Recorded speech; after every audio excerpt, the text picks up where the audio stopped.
Tony, you said at Sanchfest that everyone should be the CEO of their estate agency. What did you mean by that?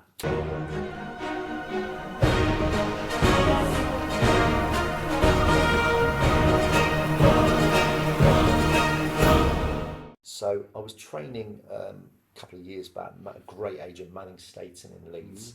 And when I start my training, I go around the room and I had some senior and junior negotiators in the room. And I ask everyone to introduce themselves by name and role. And something someone that doesn't know about them, just keep it fun. And I remember it vividly. There was this lady called Lisa, halfway around this U table. She stood up, she goes, "My name's Lisa, I've been here 7 years and I'm just a receptionist." And then she sat back down and she said, something no one knows, I had a tattoo when I was 14. She sat back down. Then this guy stood up and he said, "My name's Mark." And I said, "Mark, sorry to interrupt. Lisa, what's your actual role?" She said, "I've just told you I'm a receptionist."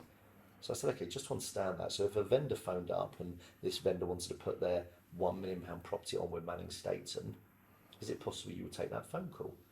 She said, "Of course, that's my job." So I said to her, "Then you're not just a receptionist." I said, "You're so much more than that. Because when that phone call goes down, Lisa, the entire perception, the entire feeling of Manning rests on your shoulders." I said, the emotion you created in them, the perception in their mind, the conversations they're going to have with their partner or their friends about who they're going to choose will be based on your conversation. So I said to you, "You're not just a receptionist." I said, "You're the CEO of the first impression." And it's important you remember that. And it was funny, she turned to Mark Manning, the boss. I said, "I think I need a pay rise." But the point remains is that first impression is everything, because that's where we are as vendors, as buyers. We're making a decision ahead of, do I even want to meet these people? What I find in 90% of cases, my clients, they're actually not the CEO of the first impression, they're the CPO of the first impression. What does that mean? Which is Customer Prevention Officer.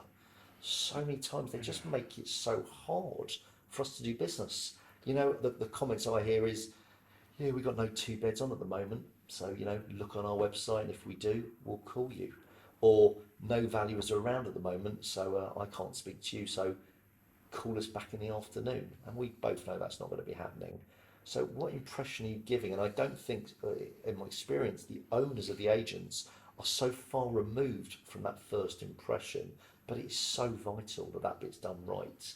So are we listening to calls once a week per person with the manager and that individual to make sure it's done right, And that's what the best agents do. And go back to another video we did earlier. So they listen in on phone So the calls. best agents I work with take time out in their diary to listen to one call per negotiator, if that's who took the call, per week. And sometimes they listen to it in a morning meeting. And I know we spoke another video about meetings, because what you're looking to do is, what's the lesson? What can we gain from that phone call? And are we, as the CEO of the first impression, is it a great one? Or are we acting as CPOs? And it's so key we get that bit right. Interesting. Thank you.